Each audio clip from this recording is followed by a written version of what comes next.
DYFI এর হুগলি জেলার 23তম সম্মেলন উপলক্ষে সোমবার চাপাডাঙ্গা বাসস্ট্যান্ডে প্রকাশ্য সমাবেশের আয়োজন করা হয়।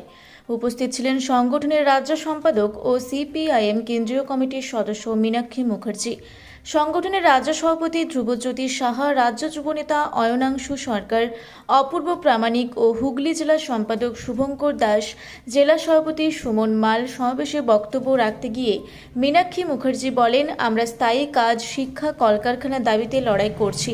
সবাইকে কাজ দিতে হবে, শিক্ষা দিতে হবে, কিন্তু রাজ্য যে ব্যবস্থা চলছে তাতে সম্ভব নয়। যারা এখানে লুটে খাচ্ছে তাদের বের করে দিতে হবে। যারা লুটে খাওয়াদের পাশে দাঁড়িয়ে তাদের পেট মোটা করতে সাহায্য করছেন তাদের বিরোধিতা করতে হবে। যারা কায়িক শ্রম করেন সেই খেটে খাওয়া মেহনতি মানুষের পরিবারের লোকই তো এই সমাবেশে আছেন। হুগলি জেলার শিল্পাঞ্চল প্রসঙ্গে বলেন, ডানলোপ ও হিন্দ মোটর কারখানা বন্ধ হয়ে গেছে। ডানলোপের দিকে তাকান, দেখুন ঢুকছে হুগলি জেলার বিখ্যাত মোটর গাড়ি কারখানার কি অবস্থা। সারা হুগলি জেলা জুড়ে চটকল জুট মিলগুলোর কি অবস্থা। সরকার পারে না রাজ্যের সরকার পাট শিল্পের উন্নতি করতে? পাটের তন্তুর তো আজও বিশ্বের দরবারে নাম আছে, তাহলে কেন আমাদের রাজ্যের পাট চাষিরা ধুঁকছে, পাটের দম পাচ্ছে না? হুগলি জেলা পরশুরা আরামবাগে আলুর ব্যাপক ফলন হয়, কিন্তু তারা দাম না পেয়ে লোকসানে পড়েন। এত বছর হয়ে গেল, মানুষের ভোটে জেতা তৃণমূলের বিধায়কদের জিজ্ঞাসা করুন তারা কটা কারখানা খুলেছেন।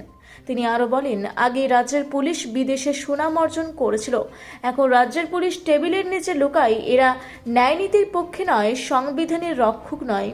বালি পাচার, কয়লা পাচারে রমরমা, শিশু পাচার বেড়ে গেছে। পুলিশের কি ভূমিকা? পাশাপাশি তিনি আরও কি বললেন শুনে নেওয়া যাক। আপনারা কেউ চলে যাবেন না, আমাদের এখানে এখন অনেক কাজ আছে।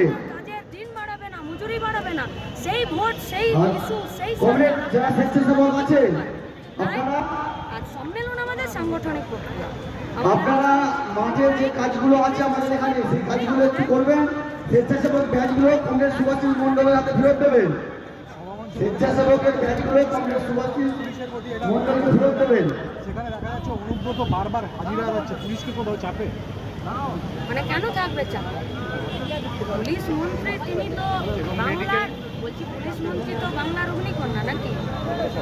তো দূর থেকে মাওবাদী চিনে যেত এক সময়, কেউ মাওবাদী আছে, তাহলে তার পুলিশ এত কেন ভয় পাচ্ছে যে একটা দাগি কি বললেন যে আমি ওষুধ খাই, তাই তো চলে যান। ভয় কিসে? ফেস করতে ভয় কিসে? আর তিনি ফেস করলেন আর না ফেস করলেন তার তো কোনো ব্যাপার নেই। এ পুলিশ তো কোথা কোথা থেকে কাকে কাকে ধরে এনে গাঁজা কেস, পানি কেস কত দেয়, তাহলে একে ধরে আনতে পুলিশের এত ভয় কেন? তার মানে কি এদের উপর থেকে কোনো চাপ আছে যে অনুব্রতকে ধরা যাবে না? কারণ অনুব্রত কিন্তু বীরের সম্মান তৃণমূল দিতে চেয়েছিল, তাহলে সেই বীরকে কি করে ঠেঙ্গাবে পুলিশ, তাই খুঁজে পাচ্ছে।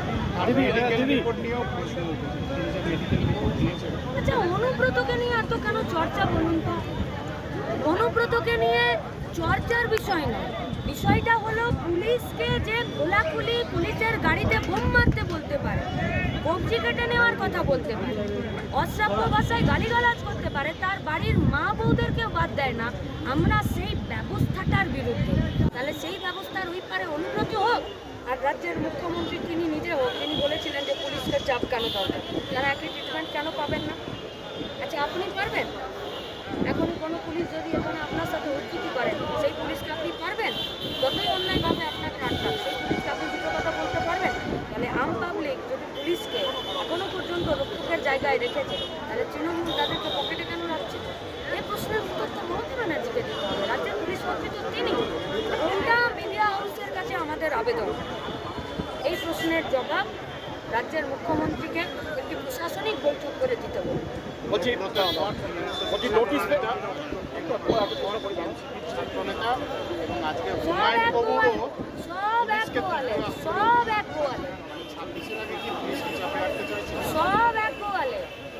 পুলিশকে ঠিক করতে হবে, গুন্ডাদের চাপে থাকবে না মানুষকে সাথে থাকবে?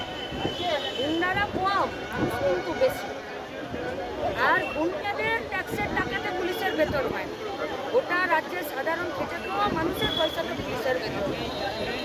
গুন্ডারা জব রুল তৈরি করে দেয়, ভারতবর্ষের আইন সংবিধান তারা পুলিশের জব রুল তৈরি করে দিয়েছে। পুলিশকে পাবলিক সার্ভেন্ট বলে, পুলিশ তৃণমূল সার্ভেন্ট।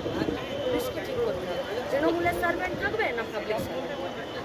দিদি বলছি নোটিশ পে নোটিশ তবু অবিচল কেষ্ট শারীরিক অসুস্থতা বলে দেখিয়ে দিলাম, ওয়ার্ড হাজির অনুব্রত সব বলে দিলাম। সেটা বলে দিয়েছে। লাস্ট প্রশ্ন, এটা হচ্ছে যে এই শিক্ষকদের যে আন্দোলন, কয়েকদিন ধরে আন্দোলন চলছে, কোথাও কি তৃণমূলের 26শে তৃণমূলের পতনের অসহিষ্ণুতার কোনো তৃণমূলের তো আজই পতন হয়ে যাওয়া উচিত।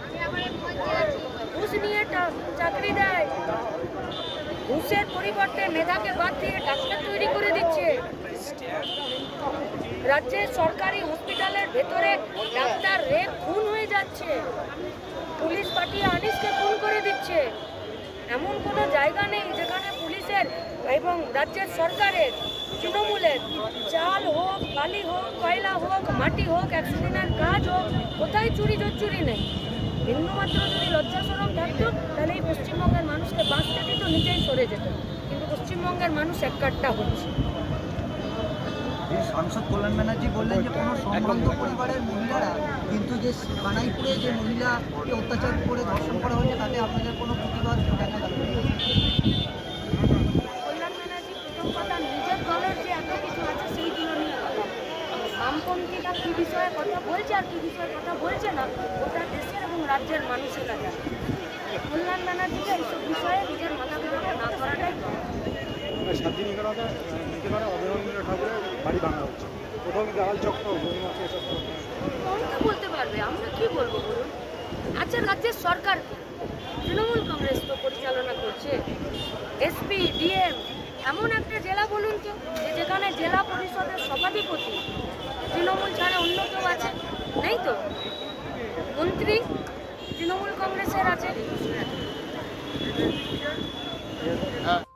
হুগলি থেকে আশিস কুমার ঘোষের রিপোর্ট, রূপসী বাংলা মিডিয়া।